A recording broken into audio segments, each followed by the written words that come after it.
Electricity scarcity is one of the single biggest challenges that African entrepreneurs face, while efficient use of resources such as water remains a challenge. That is a fact not lost to international investors. Now, joining us to discuss opportunities for a smarter future for Africa's power utilities is Paul Hings, CEO of US company Symbion Power. Paul, thanks for your time and thanks for coming through to our studios. Yeah, good afternoon, Godfrey. Paul, if you can just perhaps paint a picture for us of what these smarter cities and smarter utilities might actually look like and work like. Well, the whole issue about smart utilities is using smart technology in order to get more efficiency. Things like metering, energy savings in buildings, and also to operate the grid system in a manner which is highly efficient. So the sort of meaning of smart is bringing to bear electronic industry technology to the national grids. Great. So how can utilities use this smarter, if you like, thinking in the development of their regions? We know, of course, Africa is urbanizing and urbanizing very fast. So there is a challenge to provide these services economically and efficiently as well. Yeah, that's for sure. I mean, I think South Africa has already adopted plenty of smart technology. You see it in the United States, you see it in Europe.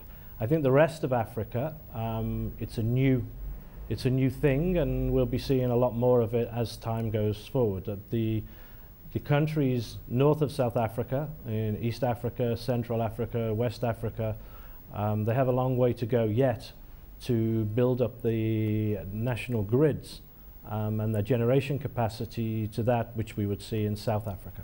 Yeah. Now, you're in Cape Town, of course, conference that's discussing utilities and how these new technologies might be used in improving services.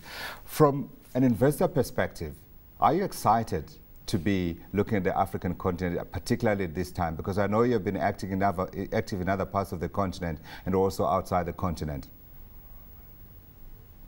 We're more than excited. Right now, I think Africa, it's Africa's moment. Most of the people from around the world these days refer to Africa as the final economic frontier. What we're seeing is huge growth rates across the continent, and with huge growth rates you need huge requirement for electricity. Yeah. So what's happening at the moment is many countries are not even keeping up with the normal growth rate in generation capacity and transmission delivery that they need in a normal situation. Yeah. But countries, I can name a few, such as Nigeria, Ghana, Tanzania, Rwanda. These countries are moving at great speed, and the capacity needs to be increased dramatically. So yes, for anybody who's in the electricity industry, this is Africa's time. And the United States is paying a particular interest to energy in Africa. Yeah. The US government is already funding projects across the continent. The Millennium Challenge Corporation, one of the State Department's funding agencies, is already committed to well over $1 billion of funding in several African countries, and I think that will grow. Yeah, you are of course interested in coming in and playing into this space. Now, in terms of returns for private investors, of course there are risks. When you look at the opportunities that are across the continent, just what are some of the issues that do need to be addressed in order for Africa's cities and governments to be able to harness the private money that's available and willing to come in, but just needs perhaps the right regulatory as well as playing an environment?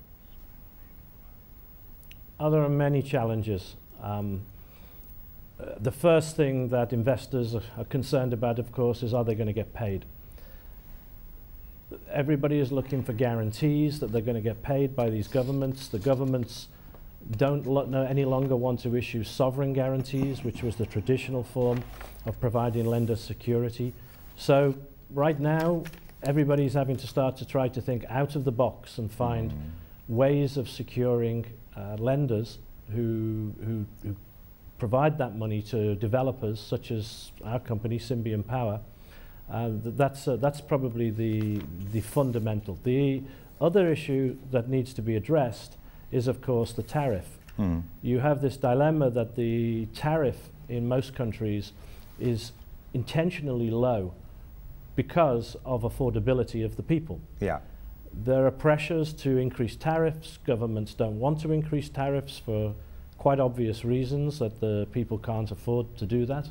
And I think that, again, there's got to have to be some creative, out-of-the-box thinking that allows the tariff perhaps to increase, but not dramatically. Yeah. And for even the costs to decrease of the cost of power developments. We often hear the World Bank and other agencies saying we must have a cost-reflective tariff, and we must make that tariff, you know, affordable, 100% larger than higher than it is today. Yeah. But in fact, we should also be looking at reductions of cost.